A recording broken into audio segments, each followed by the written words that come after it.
Fala galera, tá começando mais uma edição do nosso JohnnyCast. Já vou pedir pra você se inscrever no canal se você ainda não tiver feito isso. Deixa aí o seu comentário, a sua curtida, compartilha esse vídeo. Seguinte, hoje eu vou ter o prazer de receber um amigo. É um cara que eu admiro muito, ele é médico do esporte, ele é pós-graduado em nutrologia, endocrinologia. Ele é o queridinho dos famosos que precisam ficar fortinhos ou precisam emagrecer rapidinho, né? E também é aquele amigo que eu ligo tarde da noite perguntando se eu posso misturar ansiolítico com vodka. Ele é o doutor Amir Saado! E aí, pessoal? Como é que você tá, velho? Saudades! Saudade, pô. Só assim, né? Parece. Pois é! Quanto tempo que a gente não se encontra? Deixa eu botar o negócio virtualmente agora. a gente se encontra direto, né? É verdade. Mas, cara, tem muito tempo que a gente não se vê e você não tem tempo, porque você tá bombando nos atendimentos aí. Graças a Deus, eu falo que não sei se é bom ou se é ruim, né? É bom, né? Eu sou grande, mas eu queria ser dois. Queria pegar metade e dividir pra gente poder estar em dois lugares ao mesmo tempo. Mas, cara, é uma correria boa, né? Correria boa e quando... acho que é só fruto do nosso trabalho aí que tá... Isso aí. É engraçado porque eu já ouvi, né, durante muito tempo, o Saado é modinha, e modinha passa, né? Aí, como diz a música do Projota, a modinha tá ficando, né? É isso aí. Ô, Amir, mas agora falando em modinha, eu me lembro que um período em que você ficou mais conhecido como médico foi um período em que se popularizou um termo que era modulação hormonal. Eu confesso que eu nunca entendi direito o que é isso aí, mas é um negócio que muita gente foi atrás... Porque parece, né? O nosso corpo, ele às vezes dá uma saída do eixo, assim, isso atrapalha um monte de coisa na nossa saúde, né? Isso. Na verdade, esse termo não é um termo científico. Não existe isso em livro, em lugar nenhum. Na verdade, modular é você ajustar. Você vai modular uma frequência de rádio, você vai modular onda de rádio e tal. E aí se acreditava, tem ainda algumas pessoas que defendem isso, de que existem padrões, né? Dentro dos valores de referência dos hormônios, você teoricamente teria que viver com eles, os que são bons, que vão trazer benefício, viver com eles sempre próximo do limite superior, e os que são ruins, você tentar manter próximo do limite inferior. Só que com os anos, né, a gente eu acreditei nisso durante muito tempo e vi que a conta não é tão assim. Até chegar um dia um paciente para mim com um nível de testosterona baixo e que não tinha queixa nenhuma de testosterona. Eu falei, cara, então isso não é possível, né? Então, por que você está aqui? Não, doutor, estou aqui só para ver realmente como é que está, porque eu nunca tinha feito esses exames. O cara é até atleta já, não atleta de esqui aquático, tudo. E eu falei, cara, mas você não tem queixa nenhuma, não. E com os níveis não abaixo do normal, mas próximos do limite inferior. E eu falei, quer saber, cara, isso tá com mais cara de picaretagem do que de coisa séria. Então, assim, na verdade, o que eu entendo é que isso foi uma desculpa usada para começar a prescrever hormônio para quem não tem deficiência, mas quer um plus. Entendi. Então, hoje eu falo, sou muito rasgado, assim, não tem por que tapar. Isso é trabalhar no suprafisiológico, entendeu? Porque é muito difícil. Existe, claro, tem pacientes que têm a real deficiência de testosterona e que têm sintomas, e a gente, além de fazer a reposição, e já que tem que repor, vamos repor e deixar sempre num limite mais alto, né? Isso aí, você pode até falar que isso aí é balela, mas tem uma coisa que eu tenho certeza que é científica e que é comprovada que funciona, que é o chip da beleza. O chip da beleza. O chip da beleza. O que é o chip da beleza? Até me arrepia esse nome, chip da beleza. O cara, ele fala porque ele sabe que eu não gosto, né? O que é o tal do chip da beleza? É o chip que implantar quando botaram a vacina na gente, viu isso, com o negócio? E o povo tava reclamando que ia ser chipado por causa da vacina, exatamente, né? Mas para ficar bonito, pode chipar à vontade. Então lá a gente tem o chip da Vivo, da Claro. Exato. Claro, é um nome pejorativo que se criou por um dispositivo de liberação hormonal que é subcutâneo, né? Um pellet, nos Estados Unidos chamamos de pellet. E eu falo pejorativo porque esse nome ganhou notoriedade porque as atrizes, modelos começaram a fazer reposição, otimização ou modulação hormonal a partir desse dispositivo. ele nada mais é do que uma via diferente de administração de hormônio. Entendi. Né? Então, ele ganhou essa notoriedade porque, no meio das artistas, as mulheres ficavam com corpos mais bonitos. Você bota aqui embaixo da pele, geralmente na região... ele vai soltando coisa? A região de colocação ali na região do bumbum, na marquinha do biquíni. Sei. E é um dispositivo pequenininho e ele, teoricamente, teria uma liberação gradual todos os dias. E aí a gente tem 2 tipos desse dispositivo, um que é absorvível e um que não é absorvível, né? Um que você não é obrigado a retirar, mas que você pode retirar porque ele também é biocompatível. Então, o chip da beleza ganhou esse nome e aí, você sabe, caiu na rede social, meu irmão. Nem Deus para mais. Pode descer Jesus na terra que ninguém tira mais desse nome. Comigo dá certo, Não sei por que tava comigo, deu certo. Com a Sônia deu certo, estamos usando, tá então, funcionando. doutor, eu quero... E aí as meninas chegam com uma falsa ideia de que vão colocar o chip da beleza, vão emagrecer. E aí a minha vontade é de falar assim, olhar e falar, filha, não vai. Hoje eu falo, não vai. Então hoje eu, Amir, quando a finalidade é estética, eu tiro muito de ideia das mulheres, porque a gente tem outros recursos melhores, onde a gente consegue ter o paciente na mão, assim, que eu falo, tratar efeitos colaterais, essas coisas, e sem precisar colocar um dispositivo que ainda é caro, tem um custo considerável, e assim, quanto mais para fim estético, mais, é um saco sem fundo. Todo tipo de tratamento assim é caro, né, não, Amir? Principalmente é vanguardista, né? Começar pelos... Não, e aí eu vou dizer, porque quando a gente vai num médico do esporte, ele passa um monte de exames que eu entendo são necessários, mas aí depois tem os medicamentos, tem as coisas todas que acabam sendo um custo exagerado, assim, mais alto. Quando eu até fiquei pensando assim, deve ser um mundo muito louco onde as pessoas evitam ir ao médico. Ninguém quer ir ao médico. Ninguém quer. E todo mundo espera 6 meses para ir lá falar com você. A consulta não é barata. E a pessoa vai lá para se consultar porque tá em busca realmente de uma solução ali para o que ela enxerga como um problema, né? Exatamente. E que muitas vezes não é um problema. Na verdade, ela está querendo melhorar o padrão de vida que ela tem.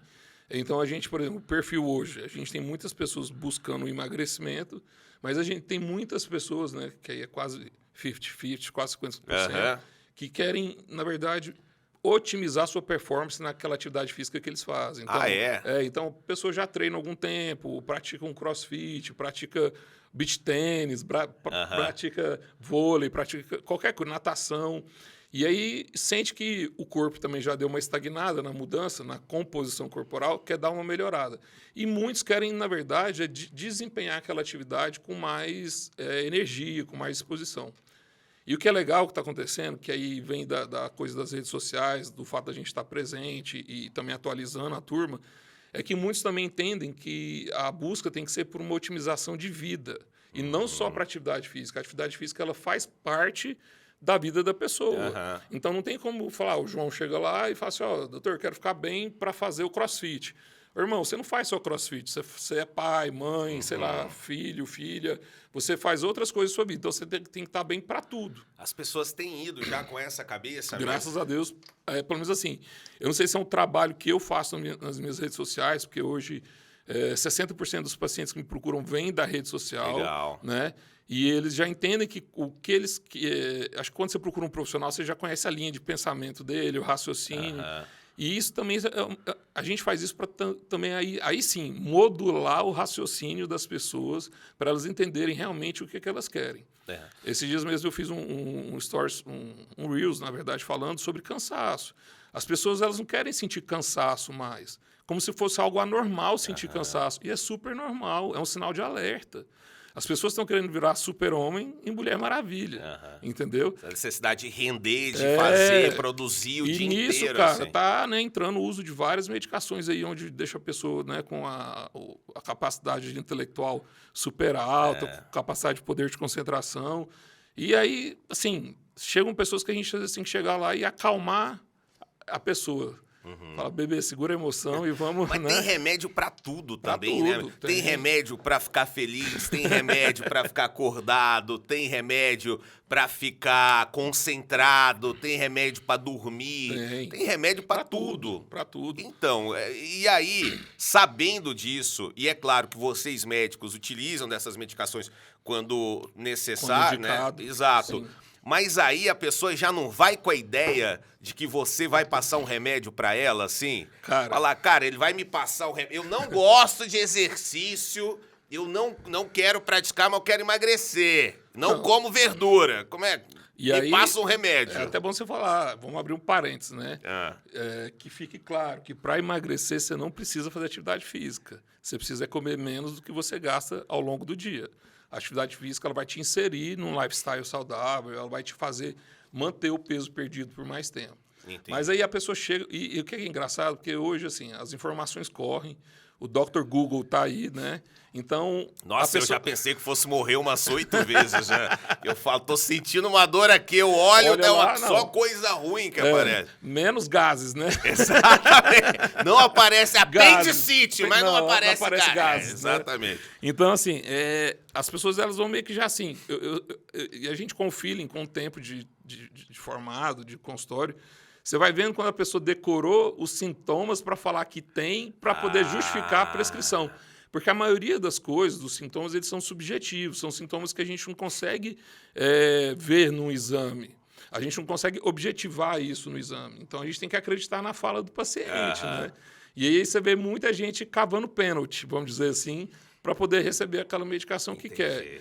E aí, irmão, eu só peço orientação a Deus para que eu possa fazer a coisa certa. Doutora, eu tô sentindo, tio, acordei hoje com a testosterona baixa. Aí eu, olha, tô achando que eu tô fazendo xixi na ponta do sapato. Precisando tomar um negócio aí. Mas que eu já vi realmente, quando indicado e quando a pessoa precisa, ajuda demais, né, cara? E não é um problema, né? Não. Porque quando a gente fala, por exemplo... Em anabólicos, parece que o cara vai tomar um negócio de cavalo que vai morrer. Tem todo esse fantasma, né? Esse clichê negativo. E não você já atendeu muita gente, inclusive gente famosa, que a gente pode falar?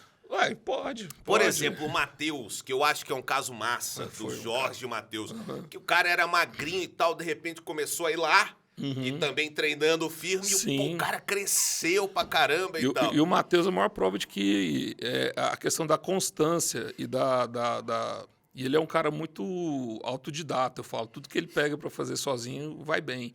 Então, me surpreendeu. Na segunda consulta, ele mesmo montava a dieta dele e estava tudo certo, cara. Ele foi lá, estudou sobre a dieta. Então, assim, ele fez o que tinha que fazer. As pessoas acham que usou hormônio, vai dar resultado. Sim. Vai dar um resultado mequetrefe ali, mas talvez vai te dar muito mais efeitos colaterais do que efeitos benéficos. Entendi. Agora, você usou o hormônio para um objetivo de hipertrofia, de ganho de massa, redução do percentual de gordura, e faz a sua parte, que é treinar, executar o plano alimentar como tem que ser, aí a gente tem um resultado super fantástico. O problema é que, como antigamente não existiam médicos que atuavam nessa área, isso ficava muito renegado a boca podre, né? Então, tudo que vem ali da marginalização vai carregar um fantasma durante muito tempo, né? E a nossa obrigação como médico não é de chutar a boca desse paciente que quer usar, né? Talvez abraçar a causa dele e falar assim, irmão, porque o cara vai usar, Johnny. Com ou sem você, ele vai usar. O cara, quando chega ali querendo usar, ele vai usar. A grande realidade é essa. Se você sabe como prescrever, sabe como minimizar efeitos colaterais e pode ajudar esse cara a fazer uma coisa de forma mais consciente, para que eu vou chutar a boca de um paciente desse? Você já passou alguma coisa para alguém assim que era mais um placebo do que... Já, claro, sim. Pensando no tratamento como um todo, você vai falar, toma isso aqui... Não placebo, mas faria um efeito sim, mas não dentro do que a pessoa buscava, porque ela ainda tinha várias etapas a cumprir. Então, assim, hoje eu tenho uma frase que eu falo assim, hormônio você precisa merecer para usar. Você entendeu? Porque não é só, eu quero usar. Entendi. A função do médico não é dar o que quer, que o paciente quer. Isso aí é a função do supermercado. Entendi. Entendeu? A função é orientar e dar o que ele precisa. Dentro do contexto e da análise dos exames. Muitos pacientes não devem estar preparados para ouvir isso aí. Muita gente não está preparada para essa conversa. Chegar lá... eu quero, vou tomar os negócios e tudo. E aí quando você fala, não, vamos começar aqui tomando uma vitamina D, o negócio, sabe? Um ômega 3. Uai. Mas aí é que tá também, eu acho, pelos anos, eu acho que é um diferencial meu, o saber falar não. É aquele falar não onde o paciente se sente acolhido e não tipo assim, pô, esse cara não deu moral para mim, né? Ele falou, pô, não, esse cara falou um não para mim, mas assim, se preocupando em realmente em me mostrar que é possível, que esse meu desejo é possível, mas que existem etapas, ou seja, fazer de uma forma realmente consciente. Então, o acolhimento. E você tem essa característica de conversar muito. Com os pacientes. A sua consulta demora 1 hora ou mais, né? Dependendo, 1h30, depende se é a primeira vez que o paciente vai. E é legal, eu vou falar, que eu já me consultei com o doutor Amir, ele desenha, ele fala, o seu corpo tem um negócio aqui. E aí, isso aqui enche um caminhãozinho de corpo para levar para esse lugar. Então ele vai te explicando de uma maneira didática, que você consegue entender onde é que não está funcionando bem, onde é que vai funcionar a partir da medicação que foi prescrita. A gente ali, sempre né? Primeiro eu sempre pergunto o que o paciente faz da vida, né? Por quê? Porque quando eu resolvo usar uma analogia, eu tento levar uma analogia próxima para o que ele faz da vida, para que ele entenda o sistema. Entendi. Então, assim, essa didática também durante a consulta é importante para conquistar o paciente, né? Agora, nada disso é proposital, né, Johnny? A gente, acontece, é natural. Eu não consigo entender, às vezes, quando eu recebo um paciente que já veio de outro colega, às vezes o cara até chega com uma receita legal, mas o paciente fala assim, doutor, eu não entendi bulufas nenhuma, para que eu ia tomar isso?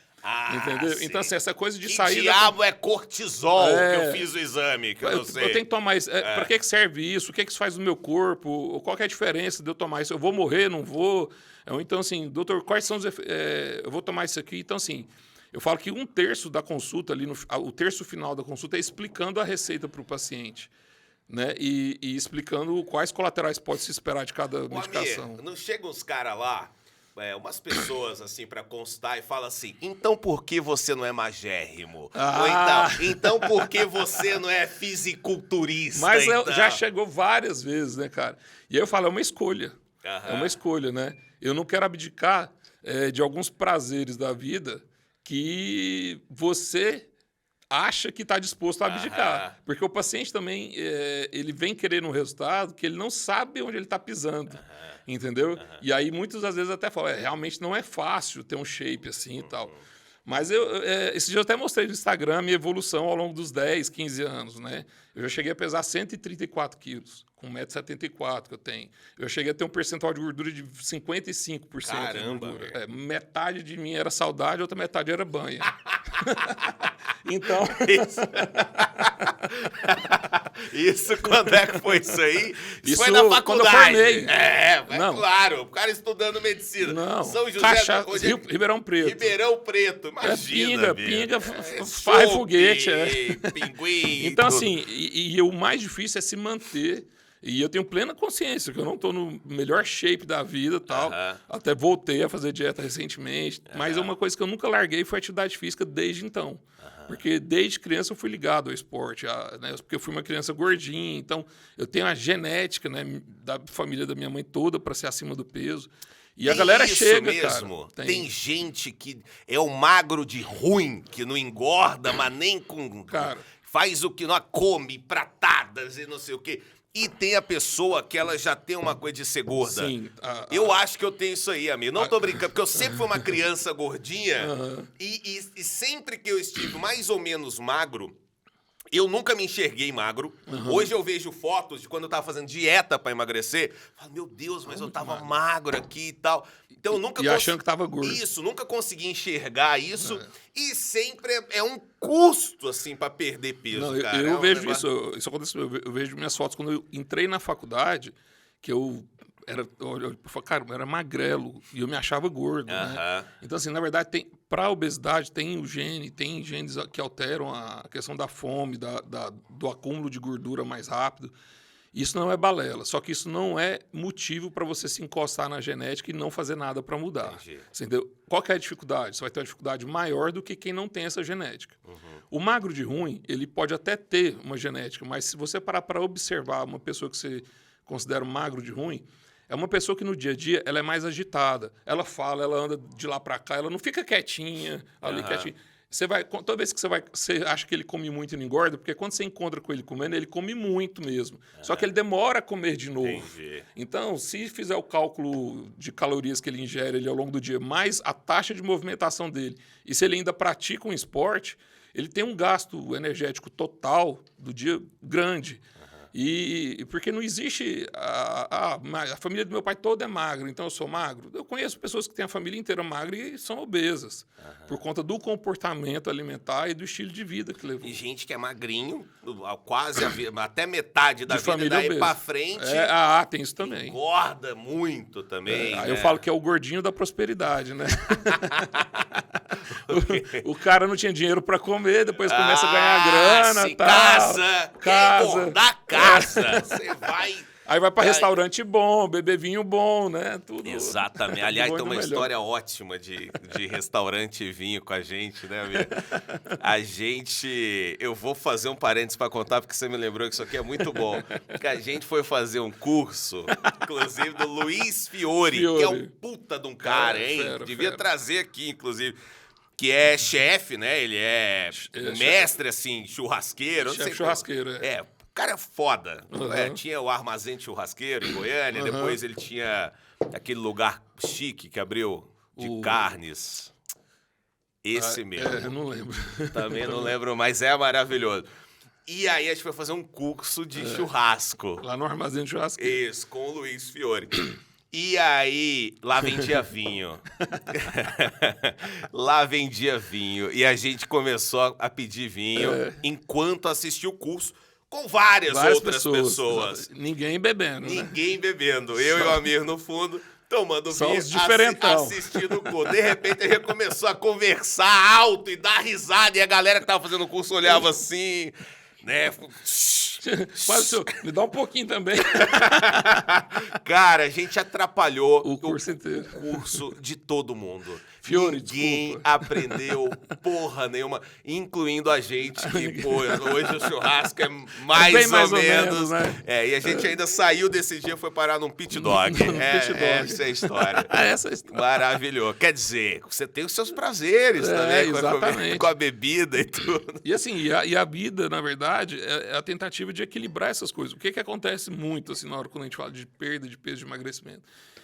É que a pessoa ela não para perceber que ela vem numa constante onde está tudo irregular. Ela vem numa constante de tudo bagunçado que fez ganhar peso. Aí ela quer continuar tendo uma vida estável dentro da instabilidade que ela já criou há algum tempo.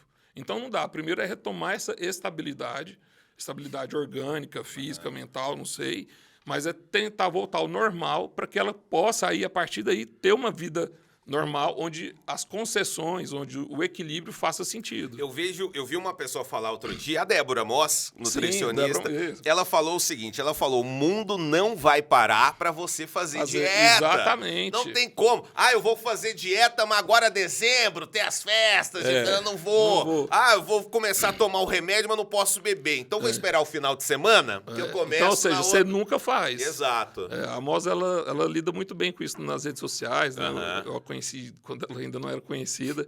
E ela tem essa coisa da inteligência sagaz e que te faz ficar incomodado. Mas é isso mesmo, a gente quer esperar sempre o momento certo de fazer alguma coisa. Né? E eu aprendi que um homem sem um boleto é apenas um menino. Então a gente tem conta para pagar, tem que fazer dieta. Se é na segunda, se é na terça ou se é na quarta que vai começar, não sei. A partir do momento que você acha que está te incomodando e que você tem que virar a chave... o problema é que tem gente que vira a chave e quebra a fechadura, né? E aí extrapola e fica até neurótica. Então, assim, a neurose também não é uma coisa que a gente defende. E não dura, né, cara? Tudo que é radical. Eu conversei aqui, o primeiro convidado dessa temporada foi o Morgantini, que passou por um processo de emagrecimento com um colega seu. Eu me esqueci o nome do médico, mas eu vejo que a área de atuação é muito parecida. E aí ele falou, eu tentei inúmeras vezes, eu falhei inúmeras vezes nesse processo, assim, de mudar a minha alimentação, de mudar os meus hábitos. Eu falo por mim, eu falhei muitas vezes porque Quando você vai pra uma coisa que você quer resolver rápido... Você tende a ser radical. E aquilo não se sustenta, Não, cara. Quanto não. tempo você consegue fazer uma dieta horrível, onde você abre mão de tudo que você gosta na vida, sabe, pra perder peso rápido? Você até consegue, assim, 1 mês, 2 meses, vai, mas depois não... Até esse negócio que você perguntou antes pra mim. Esses dias eu postando essas fotos minhas mais gordinho, antigamente. Aí teve um paciente que mandou um direct e falou assim, pô, doutor Amir, você tinha que fazer isso mais vezes, porque isso inspira a gente. Poucas pessoas sabem da sua história, assim, e tal. Porque a ideia é essa, é você fazer mudanças que são passíveis de manutenção. Eu falo que tudo que você radicaliza é igual voo de galinha, irmão. É alto e curto. Você vai ter... E aí, o que causa depois? Frustração. Porque você fala, pô, tava indo tão bem, só que aí você, do nada, você dorme comendo 5.000 calorias e quer acordar comendo 1.000. Então, assim, por mais que você vai comer 3.000, mas ainda não vai te fazer emagrecer, mas já são 2.000 a menos. Isso. Então, você vai moldando o seu corpo para se acostumar com pouca energia ou com menos energia. Então, as mudanças... mas o problema... Qual que é o outro problema? As pessoas, no mundo de hoje, elas têm paciência. Não tem. As pessoas querem agilidade, querem resultados rápidos, querem... Então, e aí, muitas das vezes, até vão para a cirurgia bariátrica, no caso, achando que é a solução de todos os problemas. E, na verdade, eu brinco que você está trocando um problema por outro. E está diminuindo um pouco. Primeiro, assim, fazer uma observação que esse é o episódio com o maior número de analogias que a gente já gravou, porque a última foi o voo da galinha. Agora, qual que é o ponto de corte da bariátrica, inclusive? Eu vou falar assim de uma maneira muito... idiota, mas é que é verdade, porque a gente via que eram pessoas que realmente tinham um problema sério com obesidade e tudo. E hoje você já vê o gordinho fazer ali, cara. Virou comércio. Você fala, brother, infelizmente virou comércio. Existem indicações clínicas para você submeter alguém à cirurgia bariátrica. A indicação principal é você ter o IMC, que é o índice de massa corpórea, acima de 40. Você tendo isso já classificado como obeso mórbido, pronto, final, você tem indicação de cirurgia. Ou se você tem um IMC na casa dos 35, entre 35 e 40, mas já tem doença crônica, tipo hipertensão, diabetes, né, enfisema pulmonar, ou asma, alguma coisa, alguma doença que justifique. Então, isso seria o critério para adoção e submissão do paciente à cirurgia bariátrica. Mas tem um critério que é muito desrespeitado, que é a tentativa de, pelo menos, 3 vezes de tentar fazer o tratamento clínico e não ter sucesso. Agora, isso é muito subjetivo. Quando você fala que tentou fazer o tratamento clínico e não teve sucesso, por quanto tempo você tentou fazer o tratamento clínico? Por 2 meses? 1 mês? E aí o que acontece? Começa um monte... Aí, geralmente, os cirurgiões têm uma equipe que começam a dar os laudos falando que esse paciente está apto à cirurgia. E aí, pasmem, cara, o que é pior, que eu já ouvi, já presenciei, alguns cirurgiões orientarem a pessoa a engordar para entrar no critério de cirurgia. Que isso, aí é onde você está falando, que você vê, às vezes, um cara que tem sobrepeso, um gordinho, que às vezes está cansado de fazer dieta. Não, e o psicológico dessa pessoa depois está fodido. E a cirurgia bariátrica, como tudo na obesidade, você tem que trabalhar o mental da pessoa, para sempre. Para antes da cirurgia e para o pós-cirúrgico. Então, todo mundo que quer perder peso tem que mudar o mindset. Entendeu? Todo mundo que está disposto a emagrecer tem que... Essa palavra é proibida aqui no podcast. Então tem que mudar o jeito de pensar. Muito obrigado. Tem que mudar os seus pontos de gatilho, tá bom? É isso. Então, assim, porque existem gatilhos ali, e existem até crenças que dominam a pessoa que está acima do peso, né? E aí a gente entra numa seara mais mística, numa coisa mais psicológica, que está sendo muito estudado hoje em dia, né? Eu tive agora, recentemente, num congresso no Obesity Week, em San Diego, na Califórnia, que é um dos maiores congressos de obesidade do mundo, e se bate muito nessa questão do intestino funcionar bem, de ser o nosso segundo cérebro, da questão da produção de neurotransmissores, alguns genes que coordenam ou não a expressão desses neurotransmissores, porque não adianta só produzir neurotransmissor e ele não ter local de ação correto, entendeu? Não. Não. Então, é como se você produzisse pão para vender no açougue e não na padaria. Entendi. Entendeu? Então, não adianta você produzir dopamina e ela não tem o local receptor disponível para agir. Entendi. Entendeu? Caramba, mais uma analogia. Ô, Amir, eu ia te falar... eu queria te... Primeiro, tem água aqui, filho? Dá uma aguinha para ele que tá com... Quer beber alguma coisa? Menino, Não, tem um whisky bom aqui. Para aí. Tem um whisky bom. Não, eu vou dirigir, Johnny, depois. Tá bom. Se quiser, a gente tem ali. Agora, Amir, como é que um cara que tá estudando medicina e tal, né? Um garotão, gordinho, da bebedeira, do churrasco, praticamente o César Menotti. Ele como é Um abraço pro César. Como é que você fala assim, eu vou ser médico do esporte, eu vou trabalhar com emagrecimento. Primeiro aguentar a chacota da turma, né? Não, mas logo de cara você já quis ir pra esse lado? Na verdade, acho que é Você era atleta nessa época? Então, era. Na verdade, acho que é pela minha própria história, né? Por ter sido uma criança obesa, ter ido em endocrinologista com 8, 9 anos de idade. Obrigado. E sempre ter lutado contra o excesso de peso, né? Então, e, na verdade, durante a faculdade, eu comecei a estudar muito a parte da fisiologia e farmacologia, que era uma coisa que me chamava muito a atenção. E quando você vai estudar obesidade, hormônios de forma geral, é fisiologia pura. Então, sempre gostei muito desse assunto, né? E sempre pratiquei esporte. Então, teve uma fase na minha vida que eu fui magro, né? Que eu achava que eu era gordo, hoje eu era magro, que eu era atleta. A gente, né, tinha um time de polo aquático aqui em Goiânia, a gente praticava o polo aquático. Então, a gente nadava todo dia, 2 horas por dia, das 8 às 10. Só que a gente chegava em casa e comia o mundo, né? Só que eu tinha o quê? Foi dos 15 aos 17, aos 18 anos que eu... E aí, quando eu fui para a faculdade, a fome do atleta continuou, mas a prática do atleta não continuou. E aí eu não bebia também, né? Eu cheguei na faculdade, o primeiro ano de faculdade de medicina, eu não bebia nada. Eu sentava eu ainda ia para academia e tal. Eu sentava lá, o pessoal tudo pedindo cerveja, eu pedia um suco de morango. Meu Deus! Aí o pessoal, nossa, mas que cara cuzão. Meu melhor amigo, né? Aí que ele fala, cara, eu não sei como é que você era tão animado sem beber uma gota de álcool. Eu falo assim, esse menino deve usar droga. Deve usar droga, né? E pior que tem gente que é super animado e não bebe. E aí, mas você não bebia por quê? Não cara, foi treinado.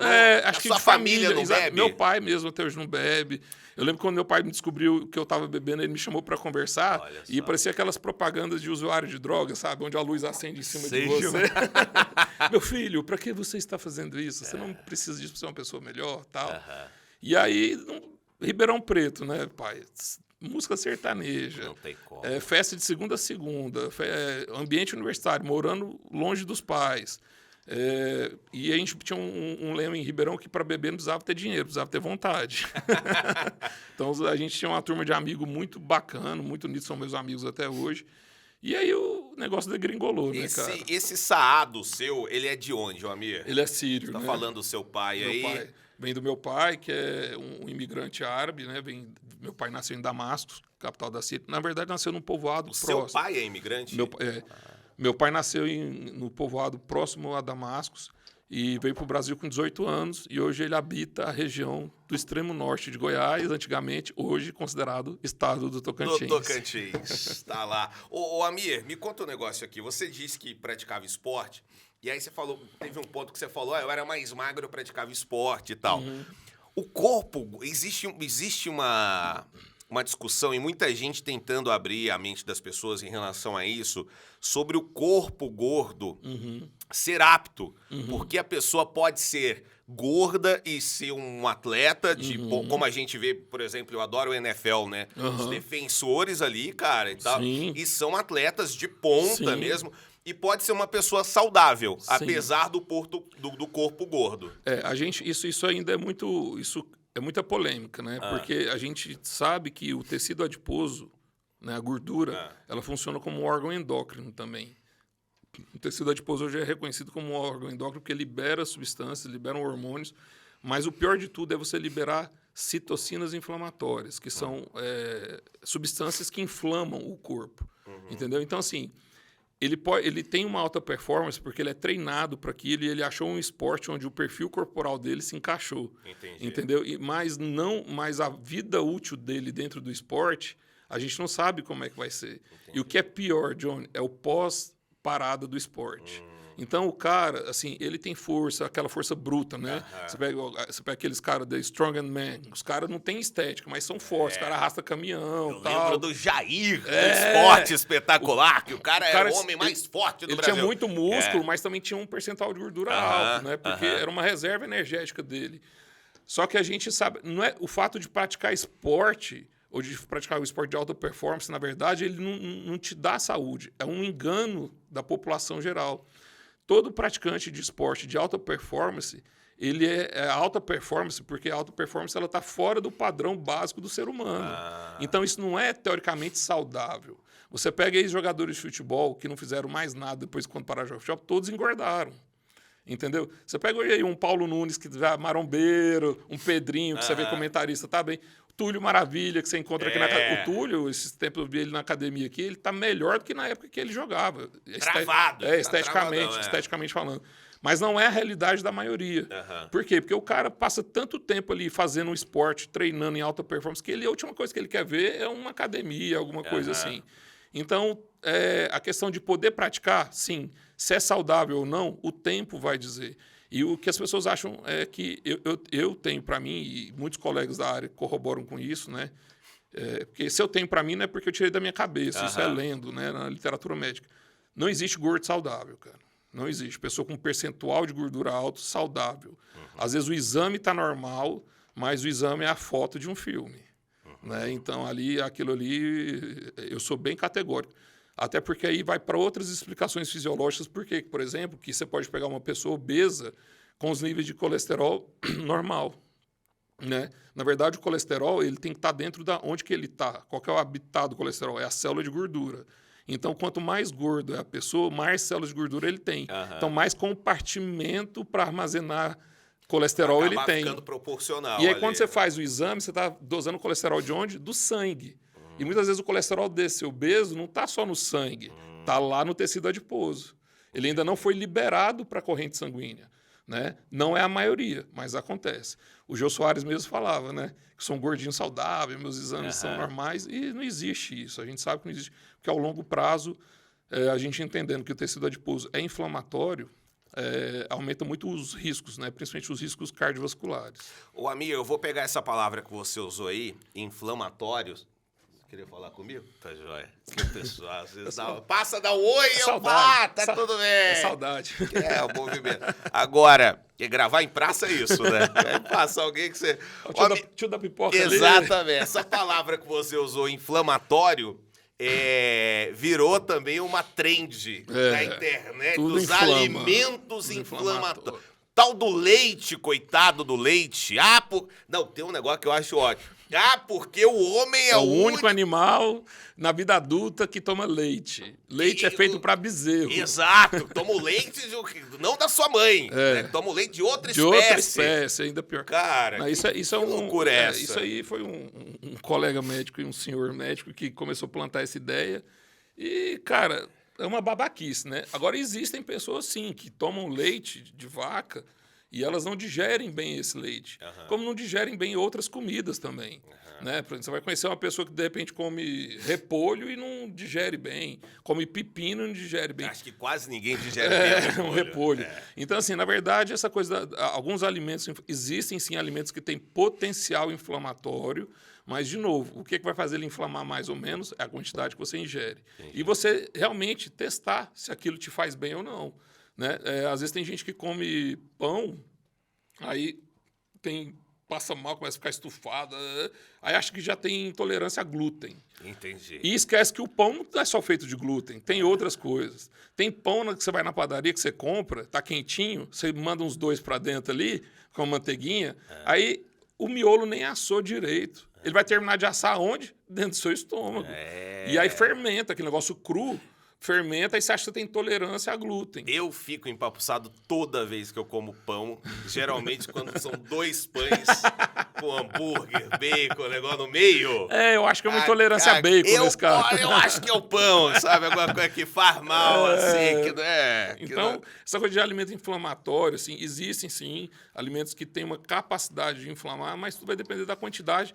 Na verdade, na nutrologia, a gente tem mudado assim, alguns conceitos e muita gente... Você já deve ter ouvido falar isso, né? Que você é o que você come. Já vi. Né? E, na verdade, a gente hoje aprende, a gente sabe que você é o que o seu corpo é capaz de fazer com a comida. Você entendeu? É diferente. Aí é onde entra a individualidade. Né? E realmente a digestibilidade dos alimentos não pode ser... A capacidade de digerir alimentos não pode ser confundida com intolerâncias. É igual hoje em dia, eu fico vendo aí um monte de gente diagnosticando criança com hiperatividade. As crianças tudo trancadas em apartamento, 2 quartos, tela na janela, soltando pipa no ventilador. Não quer que seja hiperativa? Ninguém desce para brincar mais, ninguém brinca na rua, ninguém joga bola. A energia da criança está contida, ela é hiperativa. Então, assim, as pessoas estão dando nome para as coisas diferentes. A criança está quebrando a o sua apartamento, cara. É lógico. A mãe olha e fala, isso aí é sono. É sono, é fome. Tem isso, meu. Cara, mas o adulto, ele vai perder. E eu acho que, assim, quando a gente vai virando adulto, a gente vai crescendo, a gente vai perdendo essa necessidade de extravasar fisicamente ali, sabe? Que a gente vai conseguindo fazer isso de outras vias. Isso, porque eu acho que aí o cara vai fumar pra caramba, o cara vai beber, comer pra caramba. O cara inventa um hobby ali, que ele, às vezes, que não é tão saudável, vou jogar fumar poker, charuto, né? Vou tomar vinho pra caralho e tal. Mas ninguém quer inventar um hobby, não, vou praticar um tênis, vou jogar e se manter nisso. Né? Então, na verdade, é isso mesmo. A cabeça do adulto tem mais ofertas, né? O leque de opção é bem maior, né? Para você extravasar essa energia acumulada. Como que você lida na sua casa? Que você tem filhos? Tenho. Lá em casa é assim, obrigatório fazer atividade física. Tem que fazer, os meninos têm que fazer. Ontem mesmo eles fizeram uma aula de funcional com um professor lá particular. E vocês gostaram? Não. Mas eu falei, que bom, era essa a resposta que eu queria ouvir. Porque vocês não vão gostar na primeira aula, vocês vão gostar daqui 10 anos, quando vocês agradecerem. Então, é claro que a criança, eu acho que você não pode deixá-la nem muito solta, nem muito presa. Assim, quando eu falo solta, de deixar ela escolher demais. O Kaique, que é meu filho mais velho, gosta de futebol, joga e tal. Mas você, por exemplo, não deixou ele escolher o próprio time? Não, deixei. Lógico que eu deixei. Cara, o menino flamenguista para acompanhar o pai. Isso aí tem muito. Não, e o pior é que antes dele ser Flamengo, ele torcia muito pro Goiás, né? Que ele era o mais novinho.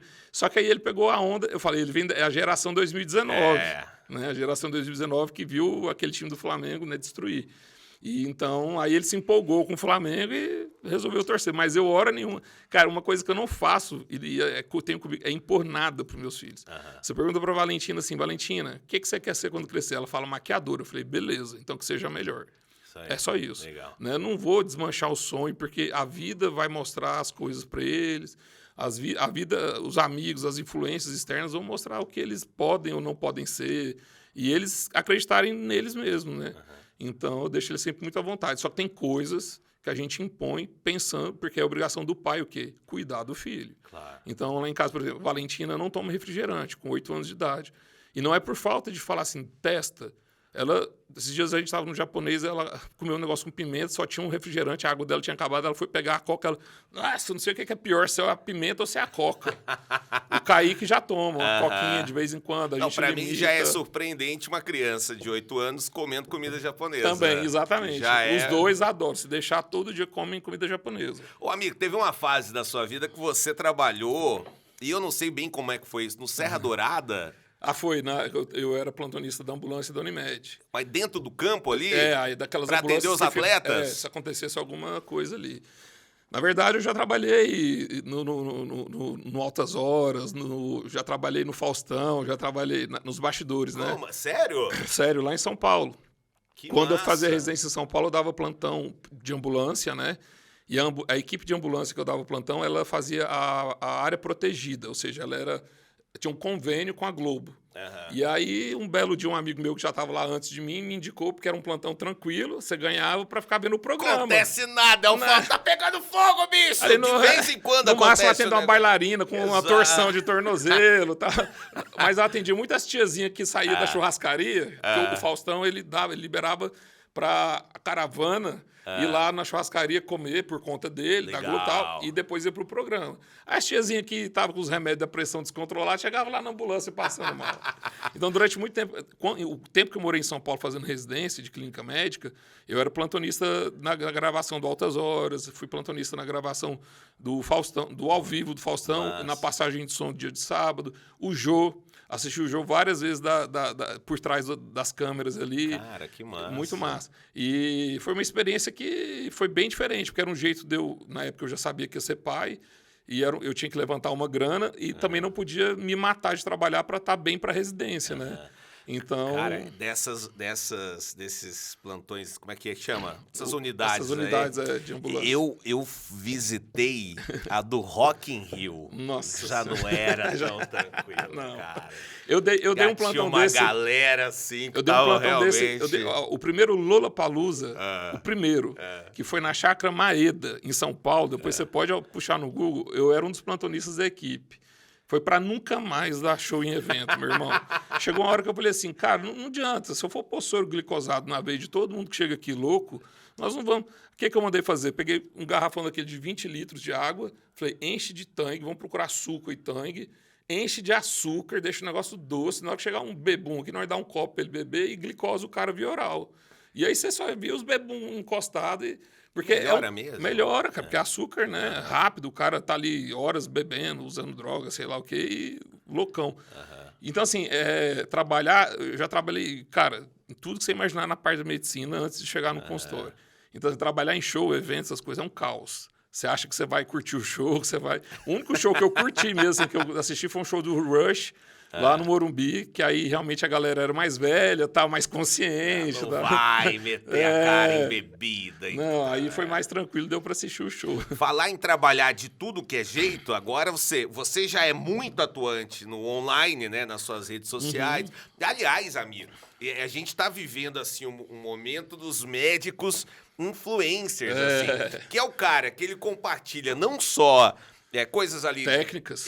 Mas também da própria vida, experiências próprias, erros, acertos. Isso é legal, porque eu acho que humaniza, assim, né? Aproxima essa imagem do médico, você sabe... Retira o cara do pedestal. Eu sempre tive um pé atrás com o médico, eu já te falei, até te conhecer. E eu, de verdade, eu fiquei fã do amigo porque é uma relação diferente, assim. Ele vai lá, ele te busca na recepção, ele conversa sobre a sua vida, ele pergunta da sua vida fora o problema que você tá. Então, eu acho que isso é muito legal.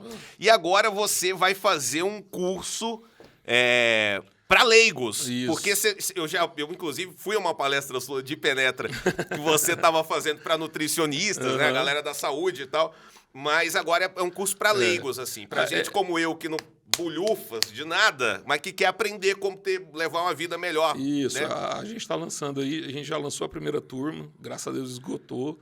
A gente não tem previsão ainda para a segunda, mas a gente está se organizando para sair. Primeiro a gente quer ver os resultados dessa primeira turma para ver o que a gente pode melhorar para as próximas turmas.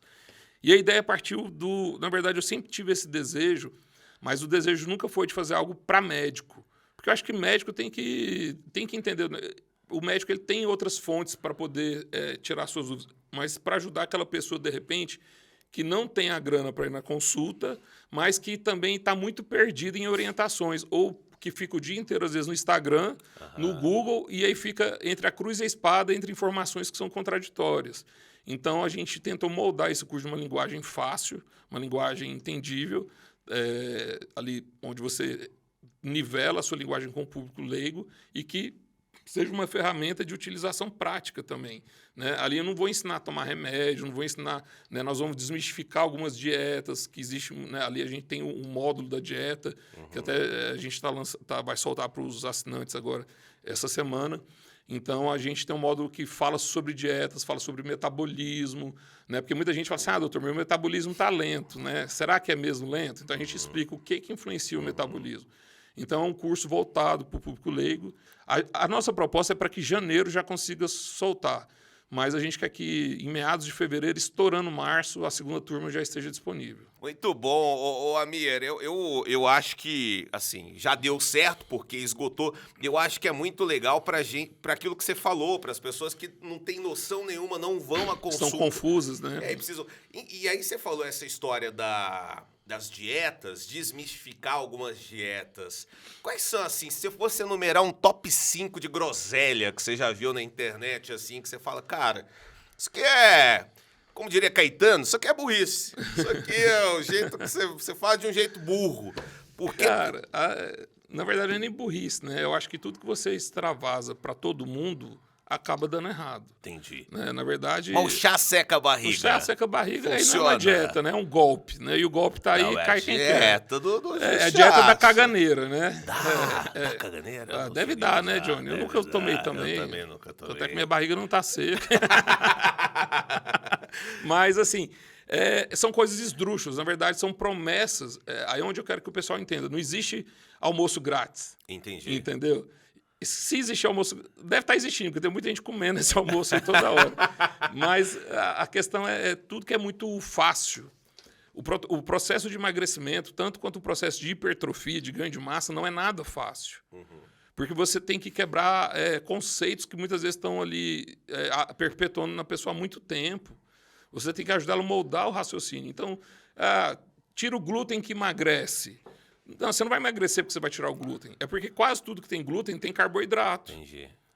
Né? Assim, ó, na verdade, tudo que tem... nem todo carboidrato tem glúten, mas tudo que vai glúten tem carboidrato. Entendi. Então, quando você retira o glúten, você retira mais um monte de coisa. Você tirou pão, cerveja, aquele croissantzinho gostoso. Biscoitinho, não sei o que e tal. Então, assim, né? Você vai tirar... Aí, beleza. Aí tem gente que tira o glúten, mas aí começa a comer as coisas que não tem glúten, mas que tem caloria. Entendi. Então, não adianta. A grande história é que o tempo vai passar, as coisas vão tentar mudar, alguns colegas vão tentar reinventar a roda, e para o processo de emagrecimento é fazer déficit calórico. Jejum intermitente funciona bem? Funciona se você se adapta bem, se você não passa fome realmente, porque o que a gente vê é a gente assim, tomando anorexígeno e fazendo jejum. É claro que vai fazer jejum, tá sem fome pelo remédio, entendeu? Agora sim, o jejum mesmo, quando você fala da prática do jejum intermitente... Como chama o remédio? Só pra... Peraí.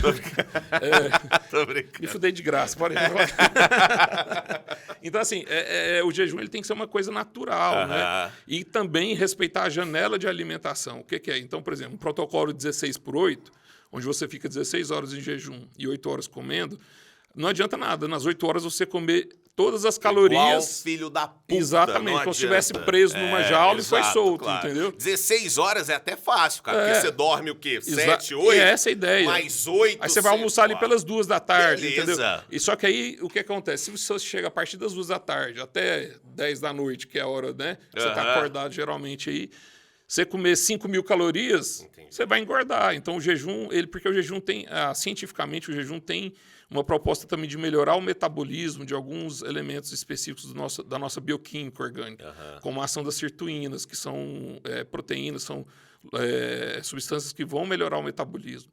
Mas você respeitando e fazendo um jejum de forma consciente. Então, assim, as horas que você vai comer, você tem que calcular o que você vai comer para continuar em déficit calórico. Na verdade, fazer o jejum você encurtar o período que você pode comer. Entendi. E aí o raciocínio que eu quero, se eu tenho um período curto para poder comer, eu vou comer menos. Entendi. Entendeu? Nem sempre. Nem sempre. Porque às vezes você fica muito tempo sem comer. Se você ficar 8 horas no rodízio... Enfia o pé na jaca. Ô, Amir, nessa onda de médicos, né, que a gente tá falando aí, que estão fortes na internet, trabalhando, né?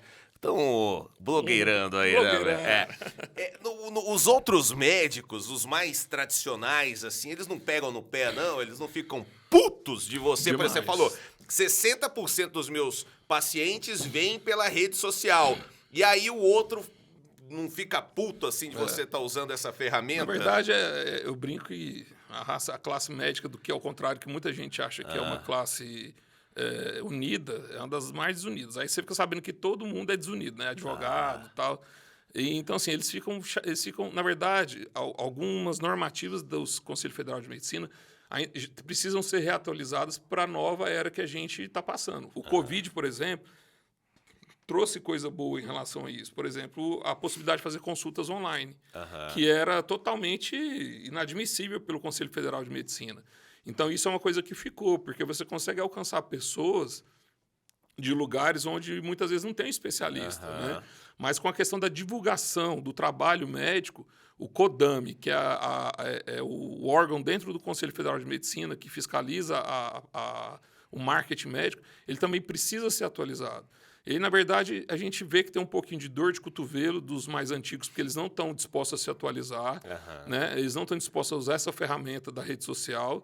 E aí, quando vê alguém usando, é que também tem muito colega usando de forma errada, né? A medicina ela tem que ser bem tratada tipo o quê? também. Fazendo o quê? Cara, fazendo, por exemplo, fazendo campanhas de tratamentos como se fosse consórcio, entendeu? E não pode. O tratamento médico, ele é vendido, a gente sabe que existe um valor tal, mas não é uma coisa para ser rifada. Entendeu? Então, existem normas que realmente, só que elas têm que ser adequadas para o novo mundo, para a rede social.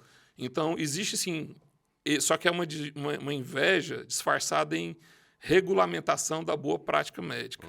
Então, eles implicam com muitas coisas que não necessariamente precisavam implicar. Ô, Amir, né, agora a informação, né, a gente está falando daqui para lá, mas de lá para cá, para os médicos estudarem, a informação está bem mais disponível. Muito também. mais dinâmica. Você tem acesso a vários conteúdos, né, que antes seria mais difícil.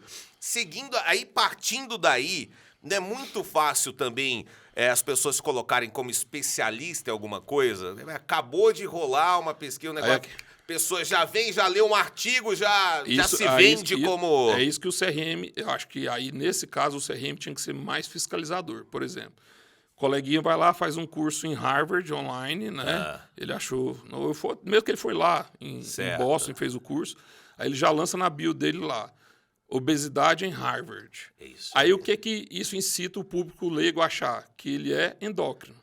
Entendi. Então, é esse o problema que eu enfrentei muitas vezes, porque eu não fui bem orientado, e depois, aí sim, eu até agradeço ao Conselho Federal de Medicina que me orientou. Hoje, a minha bio é bem montada por conta da orientação que eu recebi do Conselho Federal de Medicina. Então, assim, por que eu, na nossa apresentação, eu tive cuidado de falar, minha especialidade é medicina esportiva, como pós-graduação em endócrino e nutrologia. É uma subespecialidade.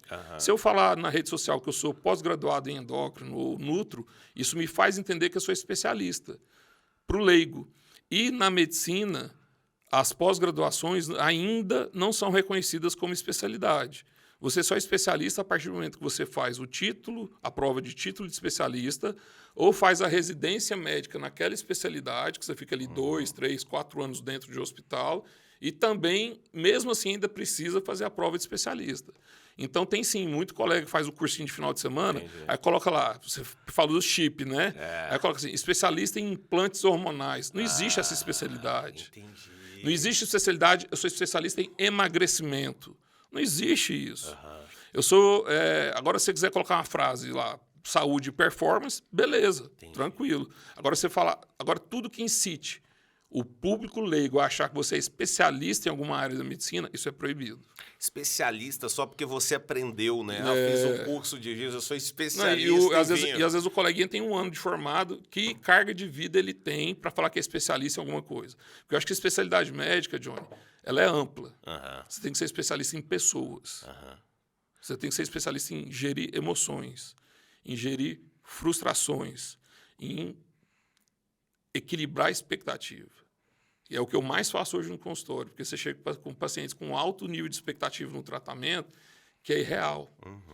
Então, você concorda que quanto mais expectativa a pessoa tem, é muito grande a chance dela se frustrar se não acontecer. Principalmente quando a gente lida com uma parte que é estética também. Você lida.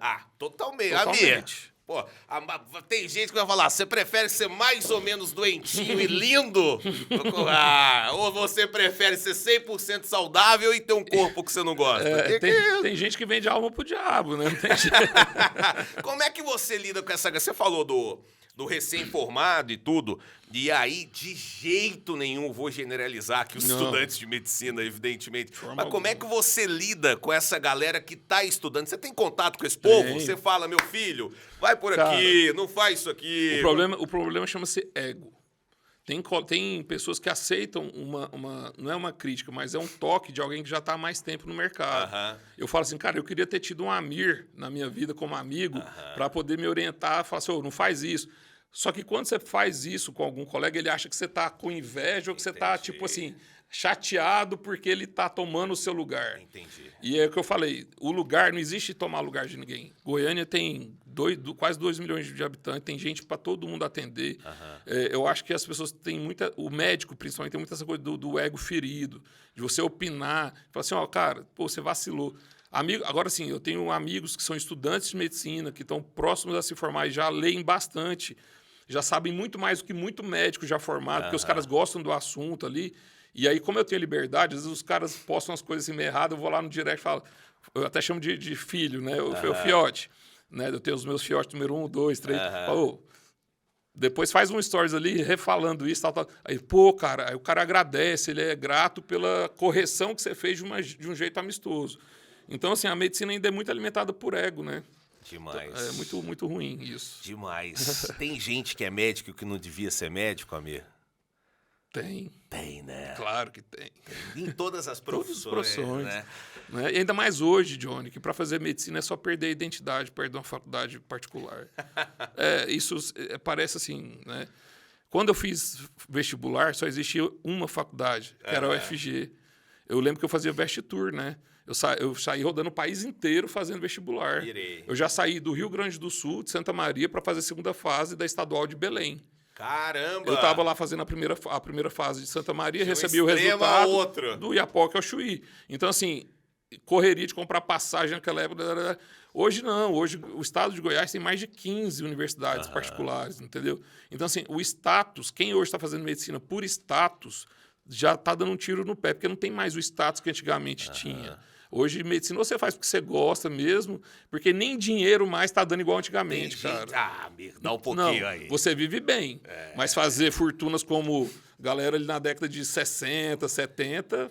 Não faz mais. Tem muita gente que vai por tradição, né? Às vezes vem uma família de médicos e tudo. Não, mas dá para viver bem como médico. Dá sim, para viver uma bem. Grana. Acima da média da população. Comprar uma fazenda, que é o que quase todo médico faz. Eu não entendo. Isso, vocês aprendem isso? Não. Tem um curso lá, né? Fazendoterapia, né? Qual que é o lance, né? Então, acho que é na medicina veterinária. Já isso, letra. Não é na medicina. Não vou falar da letra na receita, não. Letra não, porque hoje tem computador, tá? Eu tô querendo saber outra coisa. Você tá batendo aqui, fazendo o badulaquezinho, tem algum significado especial essas pulseiras? Porque você falou de mística lá atrás, eu falei, gente... essa aqui, na verdade, só essa do meio que não foi feita pela Valentina, minha filha. O Você resto tá brincando? Foi feito por ela. Sério? E aí ela pegou uma pulseirinha minha que tinha arrebentado e restaurou. E aí tem o famoso olho de tigre, né? Que esse que é o olho de tigre que... afasta. Eu tenho muita coisa do misticismo. Eu acredito em horóscopo. Você acredita? Eu tenho. Qual o seu signo? Capricórnio com ascendência em Virgem. Qual a característica do capricorniano? Dizem que é o pior signo do zodíaco, né? Isso aí. Não, acho que Áries Eu não consigo. Falam que é frio. Eu sou extremamente emotivo. E aí a minha astróloga falou que é por causa do meu sol, acho que em Libra. E Libriano é extremamente emotivo, né? Cara, eu entendo. A gente brinca com um quadro de horóscopo aqui, né? Eu faço umas brincadeiras com o que eu ouço, né? A Mariana é muito, né? De acreditar. E aí ela me passa, assim... Não, eu tenho um mapa astral. Pois é, mas aí você tem o signo, aí você tem o sol em alguém, aí sempre vai ter alguma coisa que bate. Você fala, não, eu sou muito amoroso. Ah, não, mas porque o seu sol é em Áries. Ah, porque a sua lua é em Gêmeos. Ah, porque Saturno tá retrógrado. Cara... Na verdade, o que eu aprendi, assim, lendo e todo ano eu faço minha revolução solar, que eles chamam. Que é o mapa sério, véio. Que é o mapa astral do ano, né? Você chega, quando alguém chega lá e fala, qual o seu? Você pergunta? Que a pessoa fala touro. Você fala, pô, come pra caralho, vai embora. Mas aí eu fiz um curso recente que chama Eneagrama, para poder identificar os 9 tipos de personalidade que existem. Entendi. Aí isso existe, isso é científico. Mas você tava falando, você faz a revolução solar. Cara, e muita coisa bate, assim, absurda. O meu bate demais. O meu é Gêmeos. E bate tudo que fala de Gêmeos. A única coisa do Capricórnio, assim, que uma vez eu cheguei pra minha astróloga lá e falei assim... Não, Então, Cara, essa frase é muito novela das 9 no falei- Leblon. Eu cheguei na minha astróloga. Falei assim, ó, mas por que falam que Capricórnio é frio se eu choro em propaganda de manteiga, sei lá, no Titanic, se eu assistir o Titanic 1000 vezes, eu choro. Ela falou, Mir, é por conta que a sua frieza é para tomada de decisões. E aí, realmente, isso eu não sou um cara que tenho dúvida das coisas. Vai no shopping comprar um presente. Eu chego, papum, já sei o que é e saio. Eu posso até errar. Vai assinar um contrato, eu leio o contrato, vamos arriscar. De consciência, tranquilo. Deu errado, aí eu corro atrás do prejuízo. Entendi. E a questão de ser um signo muito trabalhador e sempre... o Capricórnio é um signo terra, né? Que é o bode que sobe a montanha. Então, é um signo considerado muito trabalhador, muito metódico. E é isso eu tenho em casa. Você conversar com minha mãe vai falar assim para você, lá em casa, quando os meninos moravam em casa, o quarto de menina era o do Amir. Extremamente organizado. Minhas roupas são separadas por cor. Tem gente que acha que é toque. E não é toque, é organização. Até no cantinho da bagunça tem uma certa organização, entendeu? Então, tem coisas que realmente eu também não acreditava até ter interpretação do meu mapa astral. Gostei. Deixa aqui o seu comentário. Qual a característica do seu signo que bate certinho com o seu signo? Esses dias, eu vi um Reels do Cambota, um take ele falando assim, cara, faroeste caboclo, né? O cara...